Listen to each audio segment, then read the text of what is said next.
Sheshi Liria i qytetit të Durrësit ishte marrë pamje festive që në orët e para të mëngjesit, pasi banorët e të gjitha grup moshëve vërshruan me 14 mars gëqesh, duke i dhënë jetë një atmosfere festive që inspiron dita e verës. Më aktivet ishin fëmijët dhe të rinj, që me këngë dhe fëmijët e larmishme që sollën e transformuan këtë atmosferë festive, duke bërë që të kaloheshin orë të këndshme atje. Muzika pranverore, lulet, bollokumet, që shiteshin si simboli veçantë i festës. Shatrivanet që freskonin mjedisin ishin sfondi festiv aq shumë i preferuar në këtë ditë. Protagonistët e veçantë të kësaj feste ishin fëmijët.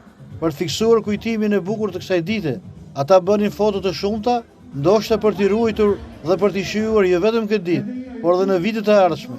Ndërkohë që muzika dhe vallat ishin pushtuar sheshin, vijonte dhe tregtimi i simbolit të festës bollokumeve. Pas tyre, verorët ishin edhe artikulli më i shitshëm i ditës. Ndërkohë një koncert festiv me artistë dhe grupe muzikore artistësh të vegjël krijuan një atmosferë energjike për qytetarët dhe të rinj. Drejtoresha e Qendrës Kulturore të Fëmijëve, Stella Fusha, tha për këtë veprimtari. Sot festojmë ditën e verës, e gjithë Qendra Kulturore e Fëmijëve është përgatitur me një program artistik me këngë, valle, parada, të gjithë fëmijët janë veshur me personazhe. Besoj që do dali një fest shumë e bukur, unë uroj të gjithë të keni pranverë në shtëpitë tuaja dhe në zemrat tuaja. Dita e verës është një festë pagane.